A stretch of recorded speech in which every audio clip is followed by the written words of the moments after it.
മലയാള സിനിമയിലെ ശ്രദ്ധേയനായ നടനും ഗായകനുമാണ് ശ്രീനാഥ് ഭാസി. 2012-ൽ പ്രണയം എന്ന സിനിമയിലൂടെ അരങ്ങേറ്റം കുറിച്ച അദ്ദേഹം പിന്നീട് ഉസ്താദ് ഹോട്ടൽ, ഡാ തടിയ, ഹണീബി തുടങ്ങിയ ചിത്രങ്ങളിലൂടെ ജനശ്രദ്ധ നേടി.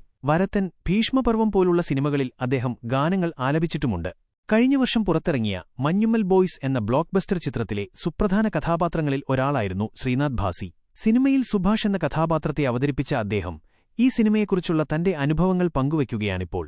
മഞ്ഞുമ്മൽ ബോയ്സിൽ അഭിനയിക്കാൻ സാധിച്ചത് എന്റെ ജീവിതത്തിലെ ഏറ്റവും വലിയ ഭാഗ്യമായി ഞാൻ കരുതുന്നു. അതിന് ഞാൻ വളരെയധികം നന്ദിയുള്ളവനാണ്, ശ്രീനാഥ് ഭാസി പറഞ്ഞു.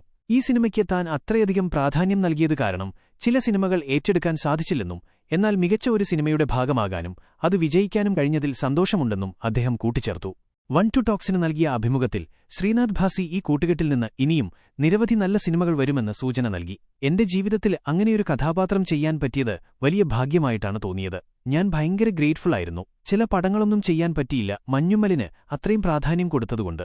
അപ്പോൾ നല്ലൊരു പ്രൊഡക്റ്റ് വരികയും നന്നാവുകയും ഒക്കെ പറയുന്നത് സന്തോഷമുള്ള കാര്യമാണ്.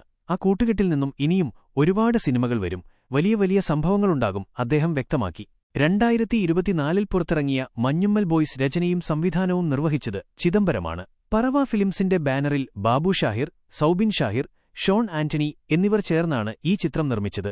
ഒരു യഥാർത്ഥ സംഭവത്തെ ആസ്പദമാക്കിയുള്ള ഈ സിനിമയിൽ സൗബിൻ ഷാഹിർ, ശ്രീനാഥ് ഭാസി, ബാലു വർഗീസ്, ഗണപതി എസ്. പൊതുവാൾ, ലാൽ ജൂനിയർ, ദീപക് പറമ്പോൽ, അഭിരാം രാധാകൃഷ്ണൻ, അരുൺ കുര്യൻ, ഖാലിദ് റഹ്മാൻ, ചന്തു സലിംകുമാർ, വിഷ്ണു രഘു എന്നിവരാണ് പ്രധാന കഥാപാത്രങ്ങളെ അവതരിപ്പിച്ചത്.